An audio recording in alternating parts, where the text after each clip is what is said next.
We are going to get started. First up is our invocation, which will be given by Kirk Driver, Captain, City of Fort Worth Police Department, followed by the national anthem played by Wesley General, Director of Advancement Arts Council, Fort Worth. Well, where's Kirk? May not have Kirk. Anybody want to come give the invocation? All right, we have Dr. Joe Michaels to save the day.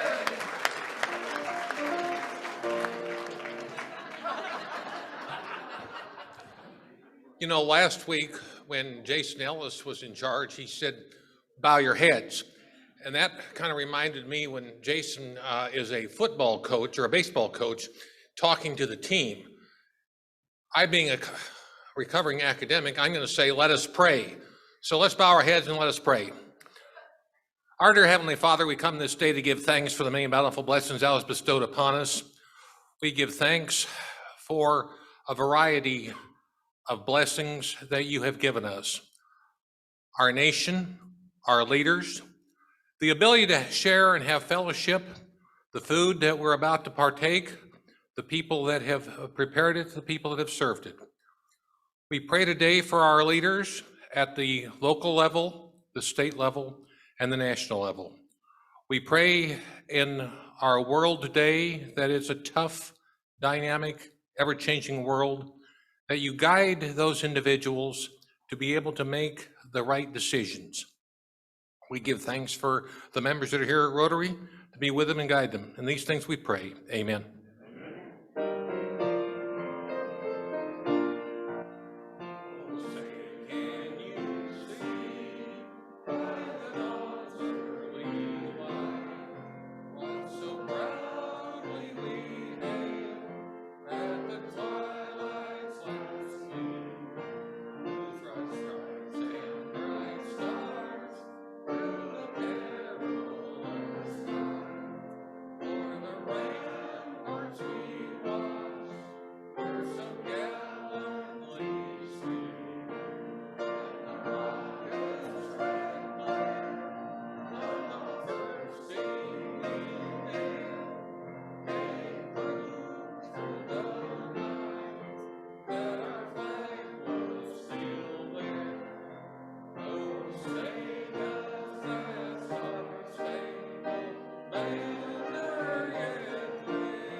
All right, play ball, you may be seated.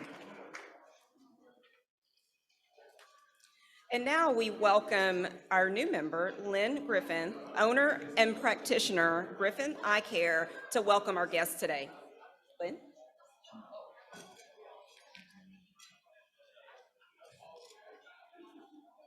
Thank you, President Courtney. Good afternoon and welcome everyone in person and in Zoom to today's meeting. I am pleased to announce our guest for today. As I announce your name, please stand up to be recognized. Doug White, guest of Jason Byrne.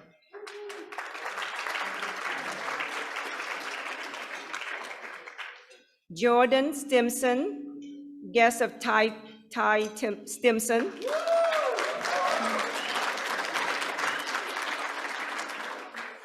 Molly Westfall, guest of Mark Kimball.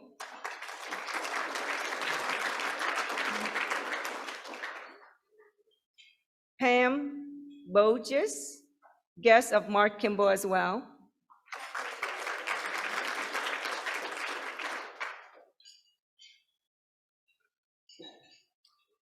Tisa Leggett, guest of Katrina Carpenter.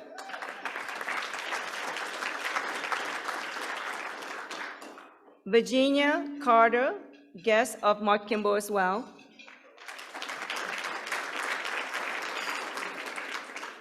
Kenton Walt, guest of Jason Byrne.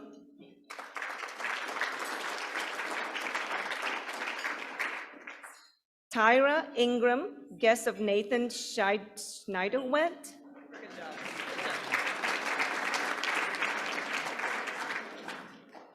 Peggy Marshall, guest of Rebecca Montgomery.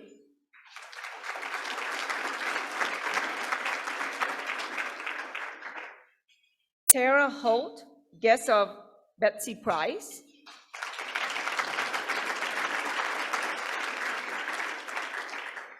Angela Castilla, guest of Shadana.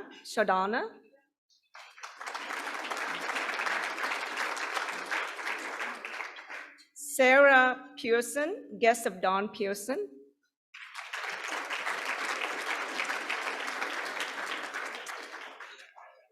John Kluber, guest of David Kimball.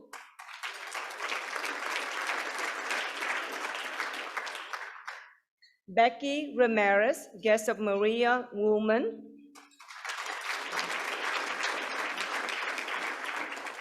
Last but not least, Russ Weaver is a visiting Rotarian from Burleson, and he's a guest of past President David Kimball.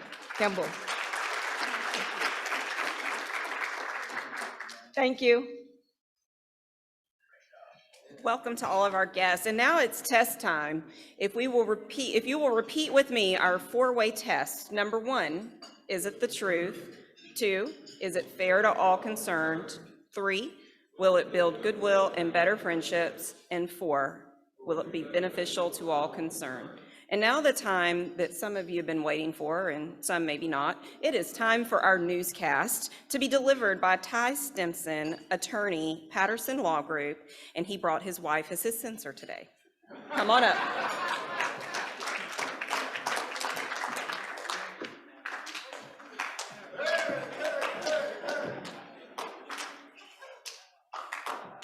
Thank you very much, President Courtney.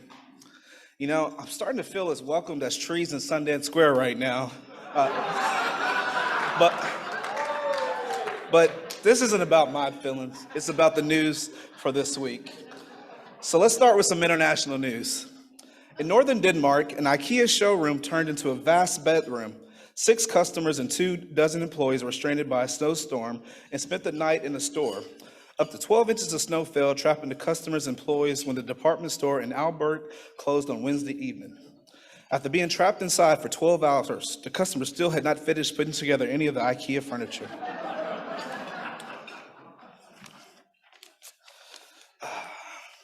Hopefully it gets better. Police in Ireland are investigating reports that the body of a dead man was brought to a post office in an attempt to collect his pension. The Irish Times said a man who appeared to be in his 60s was dragged into the post office in the town of Carlow on Friday, propped up by 2 younger men. When questioned by the staff as to why they brought the dead man into the post office, they said, "He told us we could have his pension over his dead body." Okay.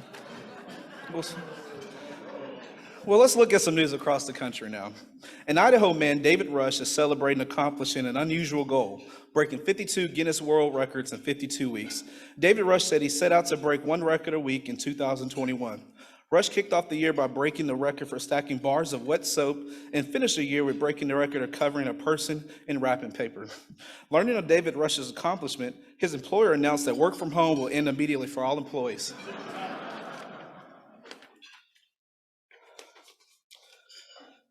Two LAPD officers were fired for ignoring a robbery in progress because they were playing Pokemon Go. According to recently released court documents, the in-car video captured them willfully abandoning their duty to assist the commanding officer's response to a robbery in progress. When they interviewed the officers as to why they ignored the robbery call, the officer said, "We already captured your suspect, Pikachu." I mean, it might not be a Pokemon crowd, but I thought it was funny. In politics, an armored car spilled cash across the freeway just north of San Diego. The armored car was traveling northbound when one of the doors unexpectedly swung open and bags of cash flew out. Several drivers and passengers jumped out of their vehicles to grab what they could. The armored car was transporting the money from San Diego to a federal deposit office in LA.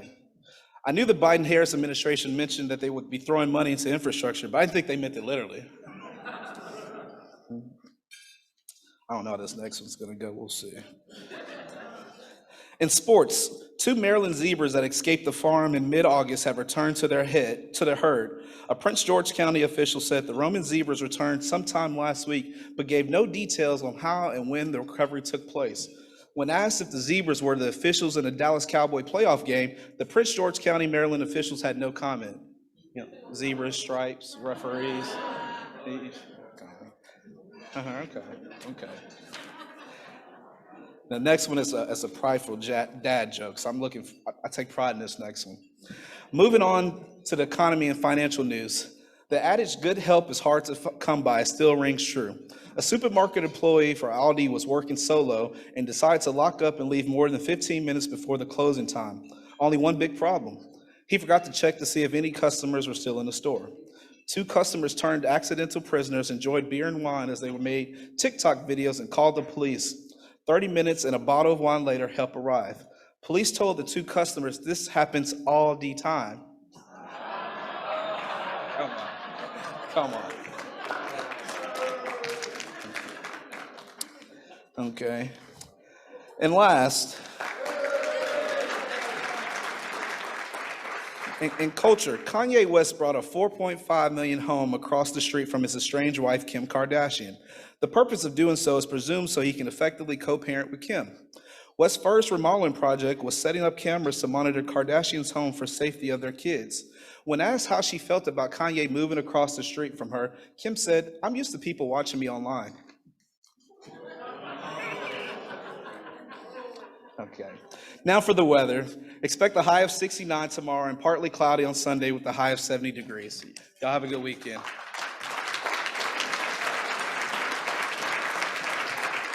Thank you, Ty. And now we welcome our secretary to the podium to have a second reading, Ms. Rebecca Montgomery, Principal Montgomery, GR. Thank you, Madam President. Good afternoon, everyone. Today, we have one second reading. The following proposed new member was submitted during the January 21st program. If no objections are received through the voting process, then the proposed member will be accepted into our club. Our second reading is Fred Rouse III, classification engineering electrical. Fred is a senior systems administrator with Endurance Capital Management. His proposer, President Courtney Lewis. I move his election subject to attending a new member Rotary information session. I heard a motion and a second. All in favor? All right, the ayes have it. Thank you. And now we have 4 blue badge presentations. So if I could have Samantha Renz, Patrick Newman, Katrina Carpenter, and Adrian Galvan come up, I will exchange your red badge for a blue one.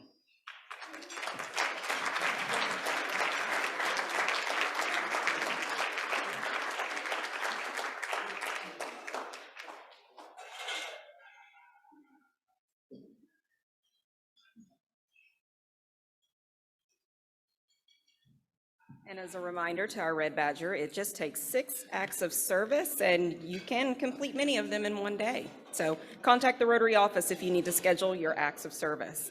And now we have new member intros. We have 3 new members to introduce today.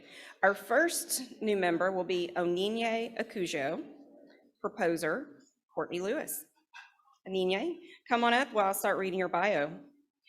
Onyinye is director at JP Morgan Health Network, and she is also the chair of the Tarrant Transit Alliance. Onyinye is a seasoned transportation professional. She's a change agent and a maven in her field. Her expertise in transportation planning, transit infrastructure development, federal compliance, grant development, and transportation has allowed her to attain over $3 billion in grant funding. Sounds like we may find a volunteer opportunity for you, Onyinye. She is good at finding money. I'm the banker lady, I know. She has won numerous awards. She has been awarded the top 40 under 40 for Young Government Leaders, 40 under 40 for Mass Transit Magazine, 40 under 40 for Georgia Trend Magazine. She has a master's degree from the University New York Institute of Technology, and she is working on her MBA from Cornell. She is also married to Rotarian William Johnson. And so we welcome the power couple of the year, Onyinye.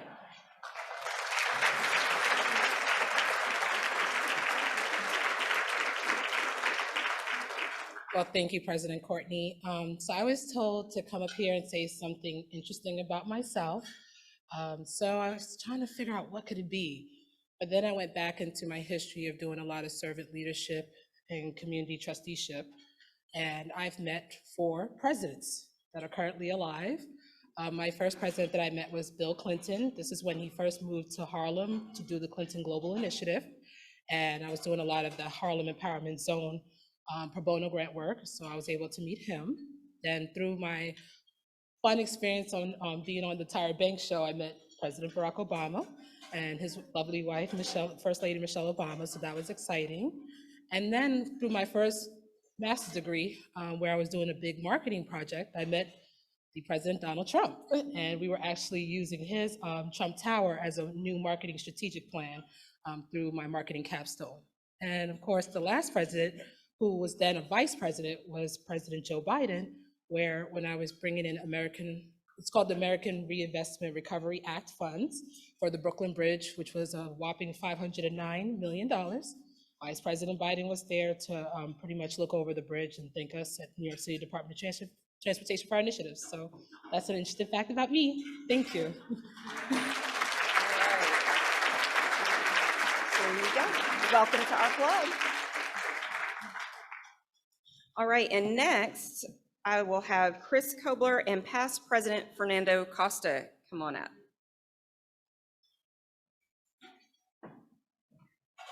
Thank you, President Courtney.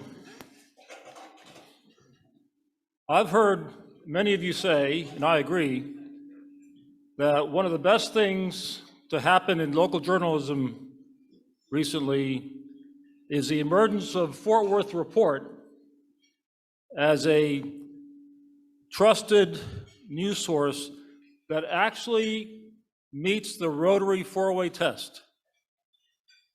It tells the truth, it's fair, it intentionally works to promote understanding and harmony across the community, and it's good for all of Fort Worth.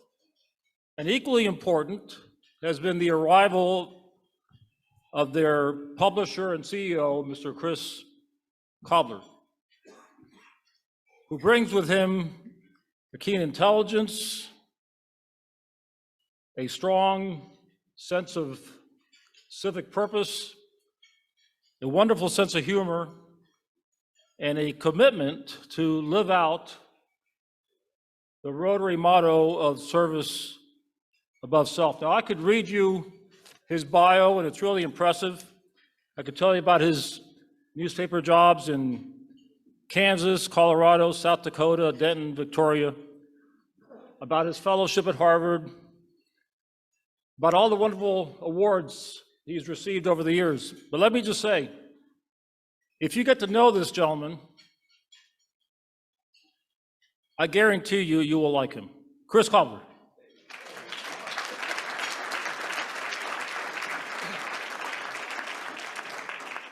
I'm done.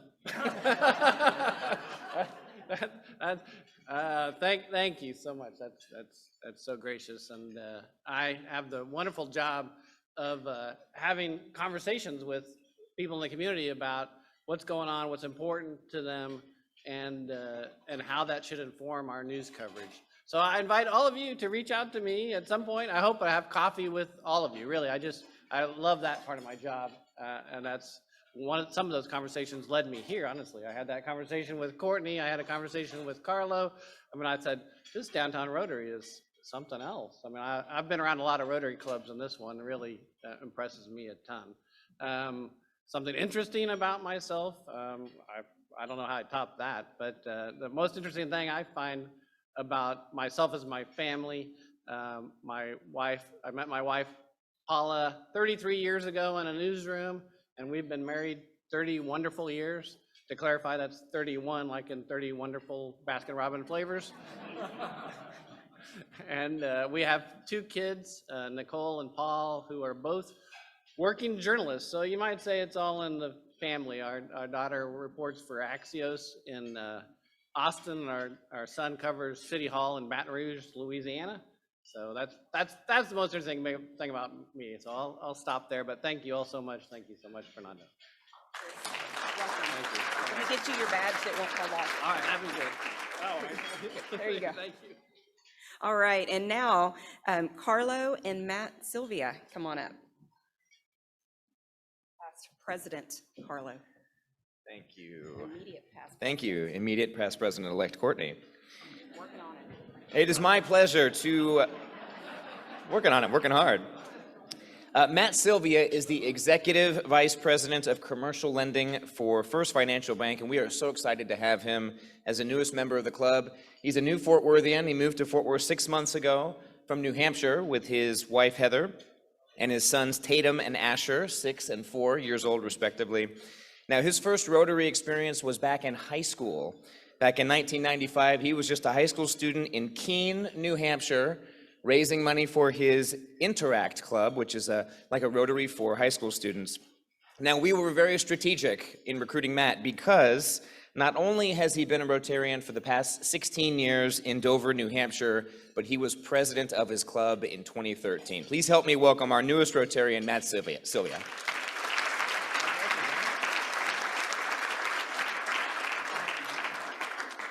This reminds me of my classification talk when I joined my previous club, and I had to follow 2 really highly regarded people. And I don't have that kind of back of the baseball card. I'm a normal guy. I'm a career banker. It's truly an honor to be able to join this club and become a part of this community. Fort Worth is a hidden secret. I'm trying to keep it that way. I'm from the Northeast. Don't worry, I'm not from California. And I'm just looking forward to contributing here, being an active member, and providing any kind of experience I have as a homegrown Rotarian, as I would say, from high school. So thank you very much. Thank you. Here you go, Matt. All right, and now, Carlo, don't sit down. Our chairman of the day is past President Carlo Capua, Deputy Chief of Staff, City of Fort Worth, to introduce today's program. It's all yours. Thank you. Thank you again, President Courtney. You're closer to the end of your term than the last time I was up here. Well, if the last 2 years have taught us anything, it's that we need more well-trained and empathetic physicians to help us understand and better manage our health.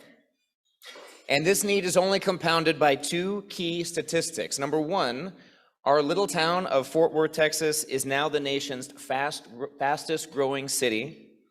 And number 2, we are growing our general population faster than we are growing our physician population. In 2015, TCU and the UNT Health Science Center joined forces to announce a new medical school for our city and our community. And next year, the first class of 60 will graduate, which means there will be hundreds of new residency spots in Fort Worth available for these graduates.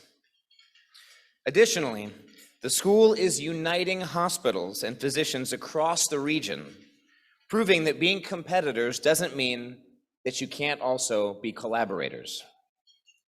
Fort Worth is especially fortunate to have Dr. Stuart Flynn as the medical school's founding dean. He was also the founding dean of the University of Arizona College of Medicine, Phoenix. And before that, he was a professor of pathology and surgery at Yale University School of Medicine for 20 years. Dr. Flynn received his medical degree from the University of Michigan and completed a fellowship in oncologic pathology at Stanford University.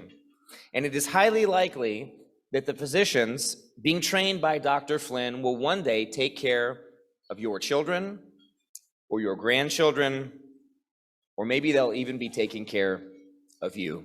Please help me welcome the Dean of the TCU School of Medicine, Dr. Stuart Flynn.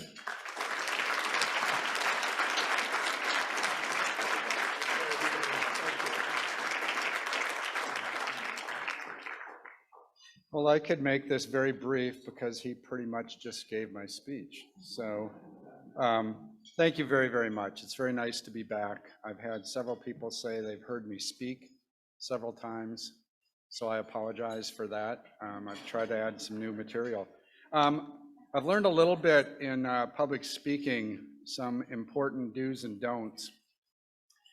One is it's critical who you follow. And I was concerned when Ty did the newscast, but then when I heard it, I'm okay now. No offense, Ty, wherever you're sitting. Oh, am I going to pay for that one? I could just feel it. And the other thing is, don't ever be the first speaker after people eat. And of course, where am I speaking right now while you all are eating? So I did arrive here 6 years ago with the challenge to train the physician that we would all like caring for us.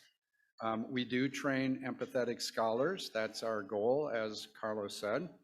And these are physicians who are both armed with the medical knowledge to care for you and how to find that knowledge, as well as being empathetic, compassionate, and have excellent communication skills.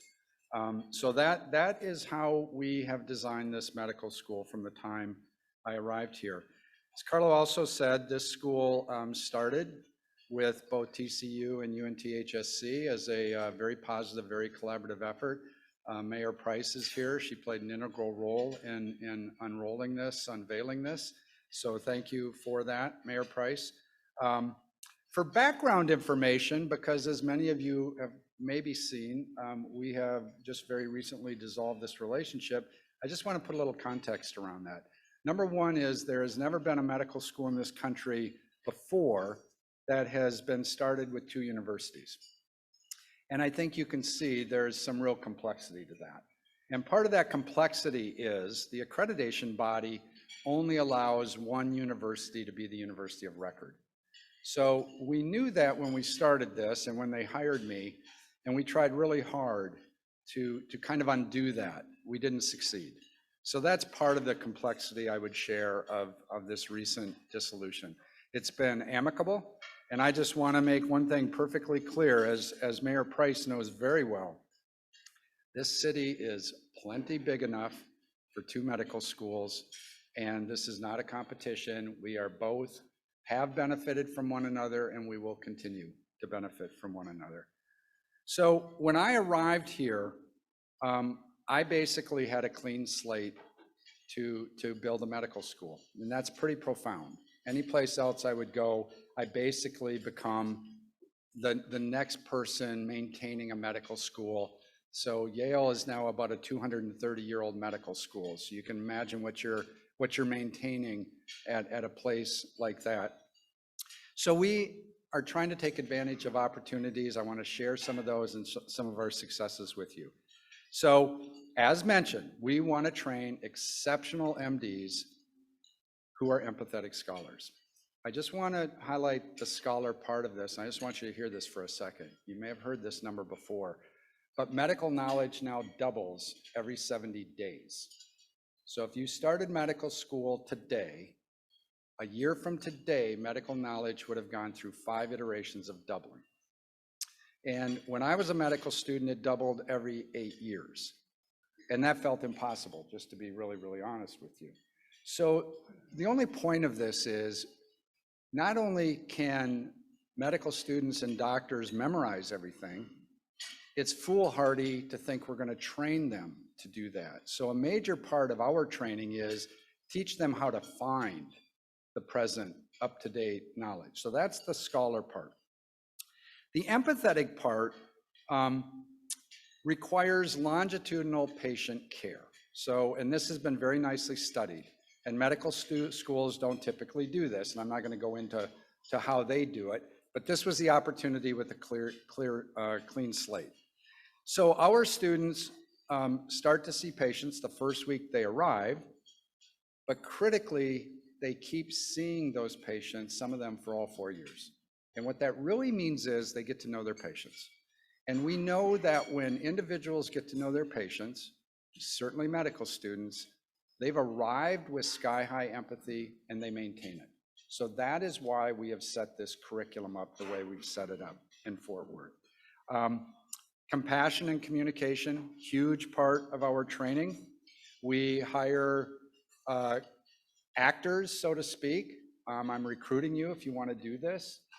We pay you a little more than minimum wage, so I'll just throw that out there as an inducement. But we teach you different diseases different ways to present as a patient, and our students go in and take a history and maybe do a focused physical.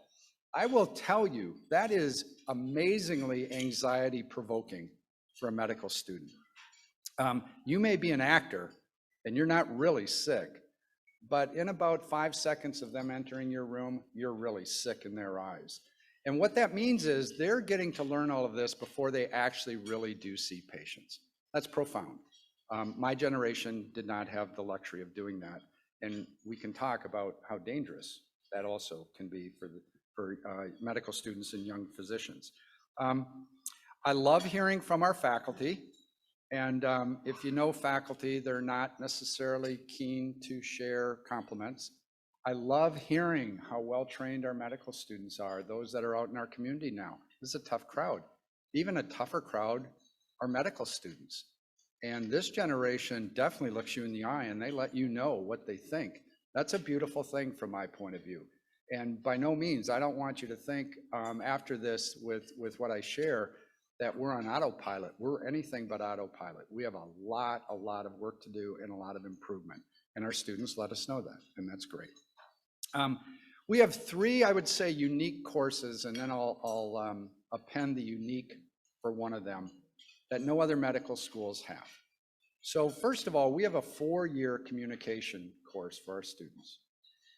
Doctors have not ever been trained to how to communicate with their patients. That should sound odd to you, and it is odd. Well, we're kind of unaccepting of that, and we have an opportunity to do it differently. So our students are really taught how to communicate with you in a variety of settings. A second course for us that we have, we've anointed as Future Accelerators of Medicine and Beyond. So we've abbreviated, it's the FAB course. What that is that's not today's medicine and today's knowledge, but it's what within a matter of years, 10 years, will be an absolute integral part of the student's practice and their career. So in these weeks, they spend a pretty intense but very brief immersion, for instance, into artificial intelligence and machine learning. And so IBM comes in that week and spends time with our students. And what we're trying to do is not make them computer scientists. We want them to embrace these advances as their career starts to take off and not be intimidated by it and shy away from it. They spend a week looking at genomics, sequencing. Illumina, the international player, comes in. They've adopted us as their medical school. And genomics already, you all have seen, heard about it in some fashion. It will not be long that we're all going to have our entire sequenced genome in our medical records. It tells us what kind of drugs we can take, what the doses should be, health issues, preventive disease. So our students get exposed to that. They get exposed to bioengineering, devices of the future, not your Apple Watch. That's an amazing device when it comes to steps and the like, but well past that. But what I'm willing to tell our medical students that 10 years from now, 15 years from now, these won't even be novel. They'll just be part of their career and their patients' lives. So I want them exposed to those things. The last course and the reason I put the caveat to unique is I was at Yale for a lot of years, and they had a 4-year mandatory research thesis for their students. So I had a lot of students in my research lab, and I fell in love with this. And I fell in love with it because it teaches students how to be inquisitive, how to ask a question, and then how to address it, and how to review the literature and critique it. Very, very, very valuable. So when I went to the University of Arizona, I set this up. And I called my colleague at Yale, and I thought I was being pretty clever. And I said, hey, John, I just want you to know you're no longer the only medical school in the country that has a 4-year research thesis. He saw no humor in that whatsoever. So I have not called him from Fort Worth and said, hey, John, guess what? Now there are 2 medical schools doing this. So I just want to share for a second to highlight what these young people accomplish. It's really impressive. And they do it with a mentor, by the way. So now our students in Fort Worth, Tarrant County, North Texas, their mentors are right here. So I've had students, just to read a couple of these, I had a student who discovered a new gene that has altered therapy in childhood leukemia. This is real, this isn't fluff. Another student who worked with mechanisms of chemotherapy drug resistance, which is ultimately the major issue in trying to cure cancer in many cases, and then how to interrupt or block that. That's a medical student, published. Had a student who worked with the role of telemedicine in emergencies in rural America. I've only been in Texas 6 years, but I'm pretty comfortable knowing there's a lot of rural America sitting inside of this state that does not have great health care. So telemedicine. Then the one that has always bothered me a little bit, because the student, I always thought from his little smirk on his face, he was making a statement to me. He studied the dietary habits of physicians. I don't know why you find that funny, because I'm still offended by that. I want to pivot a little bit and just share some of our other partners that we work with. So we are working with UT Arlington, a great partner for our medical school, and setting up an MD PhD in computer science and bioengineering. And they are superb at that, which I trust most of you know. We work with, obviously, TCU schools, so setting up an MBA with the Neely, MD MBA. Work with the Texas A&M Law School. And yes, that means I have to work with Bobby Adea. And working on certificates both for their students and our students in the blending of medicine and law. And we're now just setting up a Master's of Public Health for our school, which is the most common second degree among MDs. And I don't need to say, with the COVID pandemic, public health is pretty front and center in what we need in healthcare. Couple comments on admissions for our school. Carlos shared that we're into our fourth year recruitment. So last year we had over 8,000 applicants. And just to distill this down for you, and I don't like this, but I don't make up these numbers. We can only interview about 300 out of 8,000, and we accept 60. So these are daunting numbers. And it is what it is. So we have a very nice, to get 8,000 applications from all 50 states, we have developed a national reputation. I'm pretty proud of that. I'm bragging, but I'm pretty proud that I hear from individuals around the country, and they know people want to apply to our medical school because they've heard about it and what we're trying to do. So we'll admit our fourth class in July, and then we have a full house. We have 4 classes of medical students to go on in perpetuity. Let me now just finish with, and I never bring a watch up here because if it's already 2:30, I really apologize. I want to talk about 2 huge opportunities that have been right in front of our nose, and in 6 years, I just want to share where we are with this. And it's Fort Worth. I've just come to appreciate this is what can happen in Fort Worth. So first of all, Carlo mentioned workforce issues.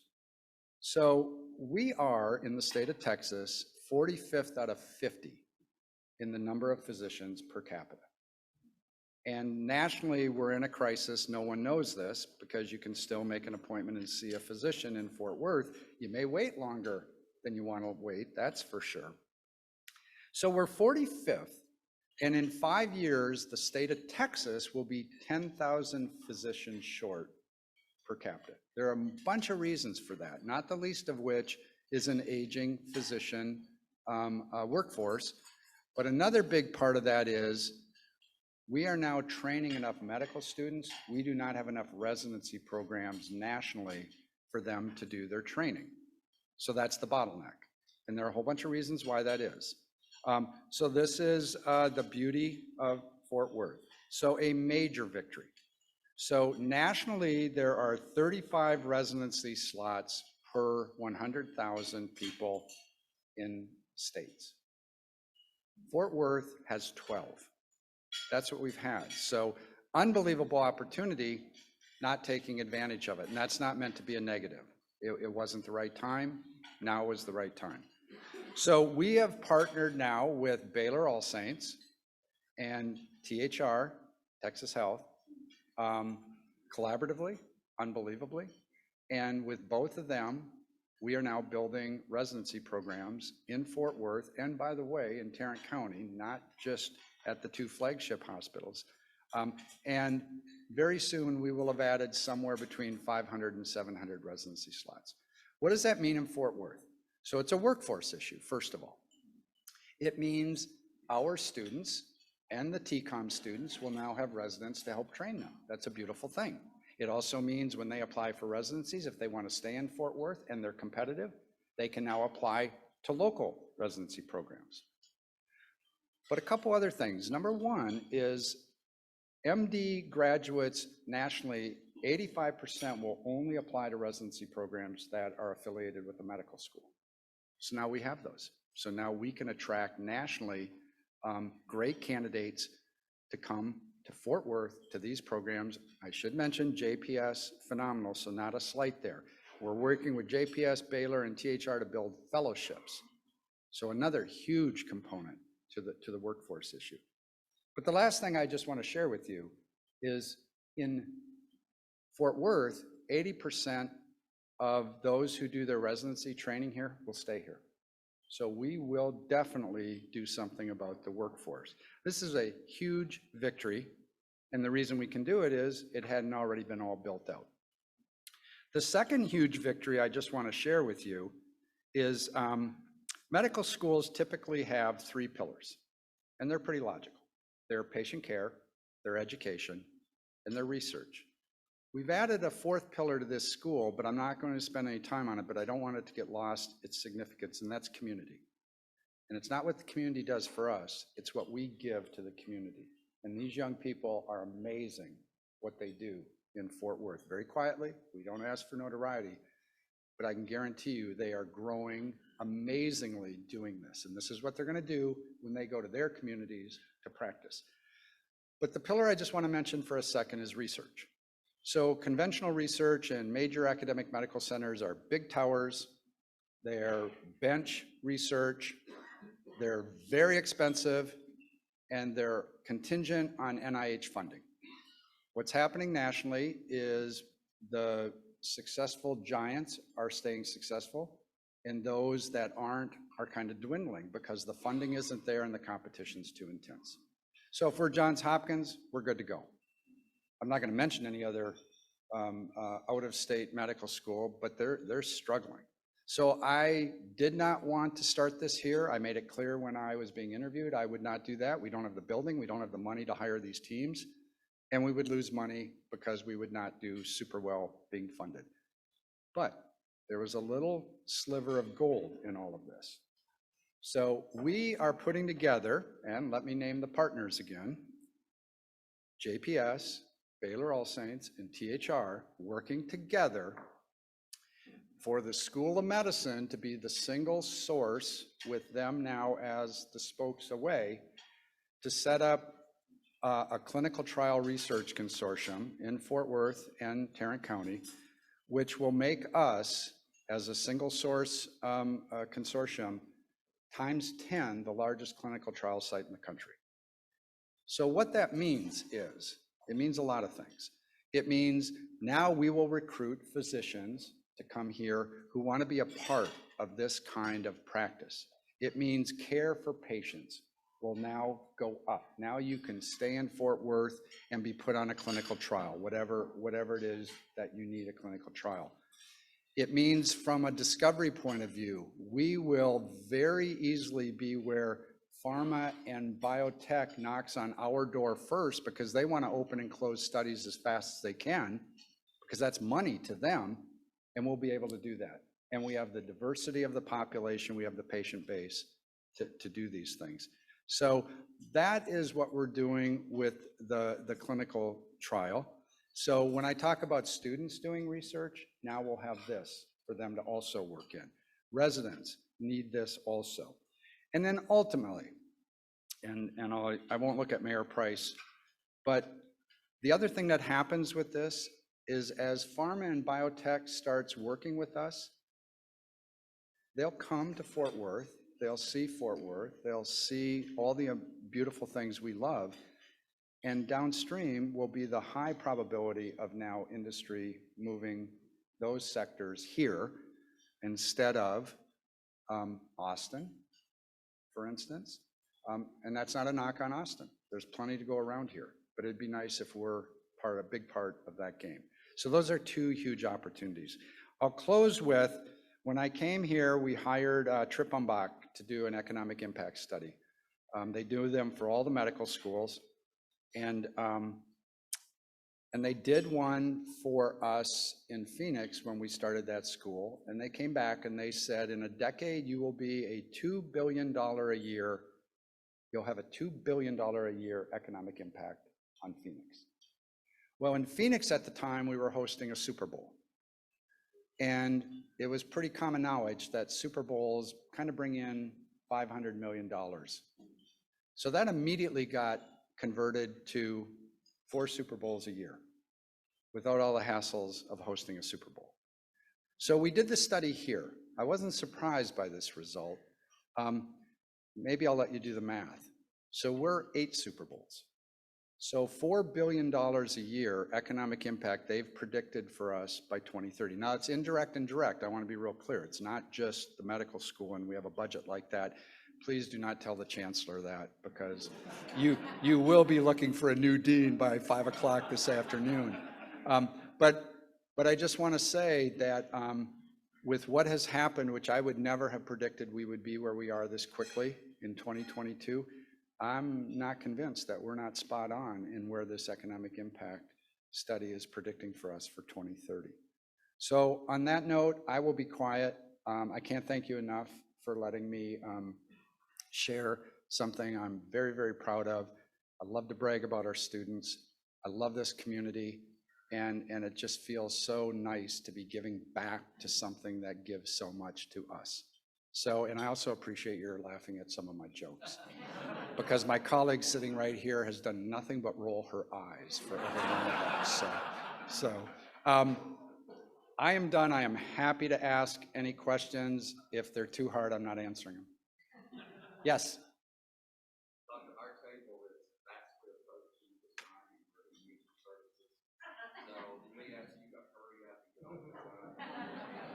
Well, I would only ask you, do you want fast or do you want excellence? Just asking, because we can accommodate either one of those. All right.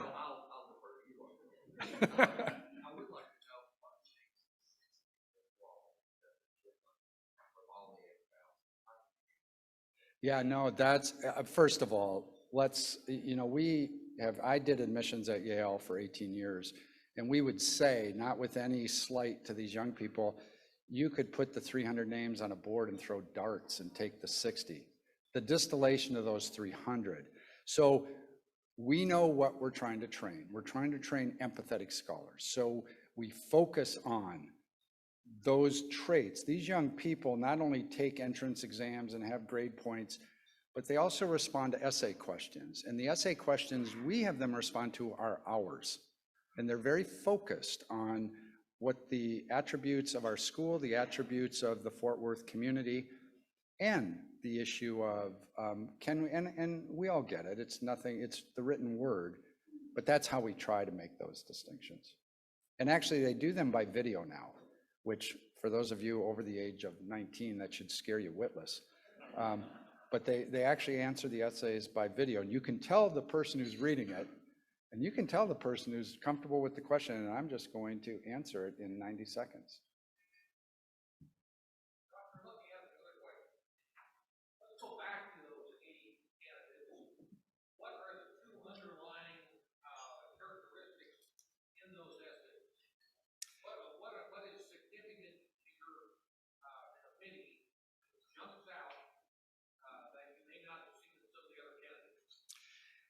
Yeah, one of the questions kind of addresses what have you given back? Now that's kind of open-ended, and we get that. And young folks today know they better be able to say they've done something in their community. But they're, as an admissions counselor at Harvard told me, and I apologize for dropping that name, he said, you know, we'll have 3 superb candidates, and you look at their community service, and 2 will have worked in a soup kitchen. Okay, I'm waiting for the punchline. He said, 3rd one started the soup kitchen. Now that's obviously up in the strata.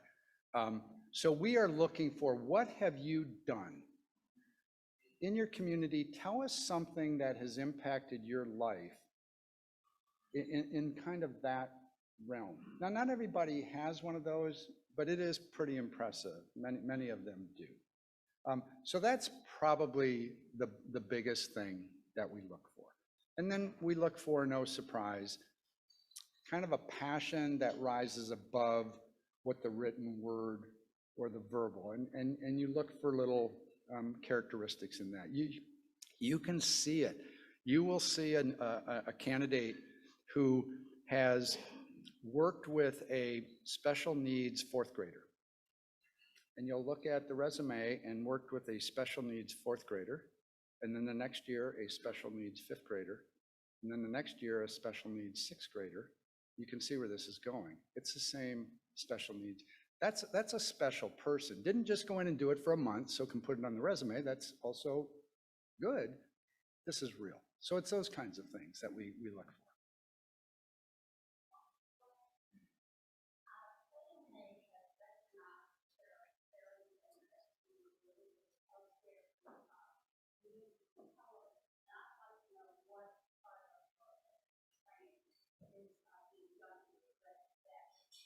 So we have, first of all, a part of our curriculum, and in fact, we work with Morehouse, who has a very strong curriculum in this. So we don't have to invent it and experiment with it. We have experts doing that. And then the second thing is our students go out into our community to underserved areas as first-year medical students.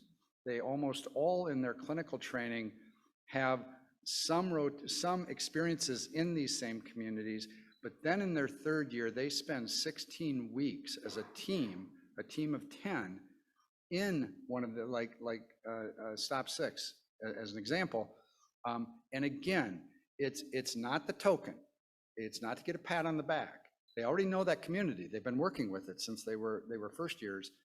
And now the idea is to design something that can be of value to that community and something that the medical school then can run with every year. So it's not a single entity, it's something that we can grow from that.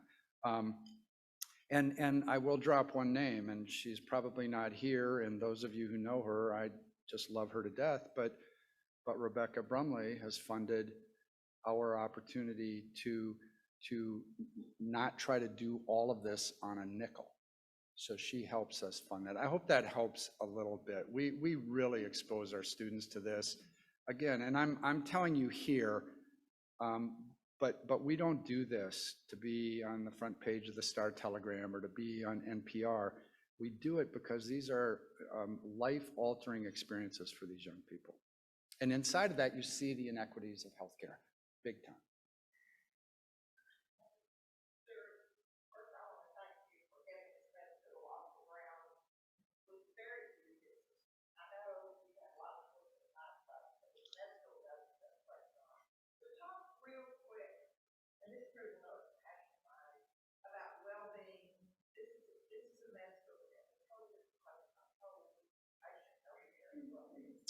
We do, and I would say, maybe I'll address this, Mayor, from this perspective, but you may want me to go to the other perspective. Our medical students are also patients, to state the obvious.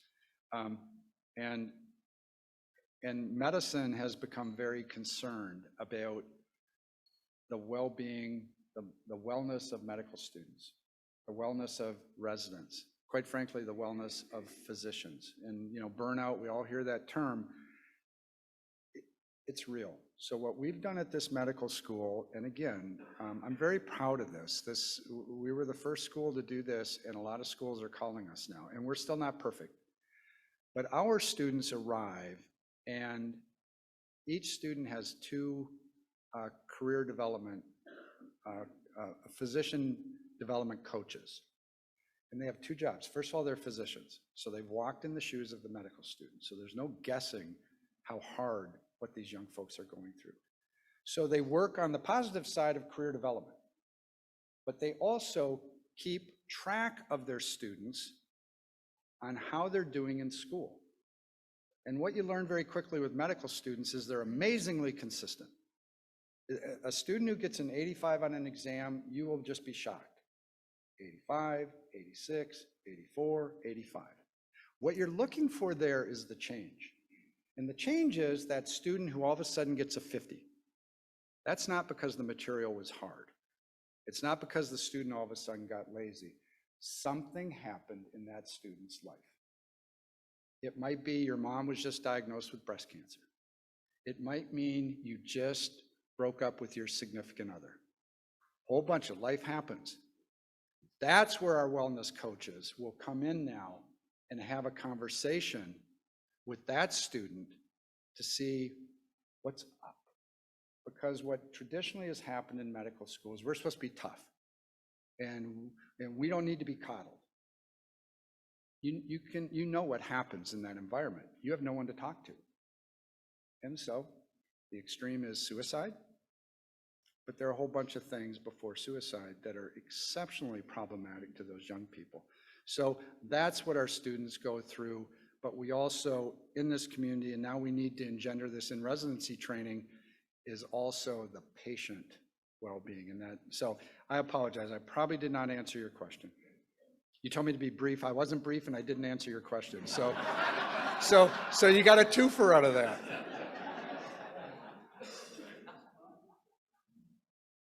Uh-oh, I'm getting the gong.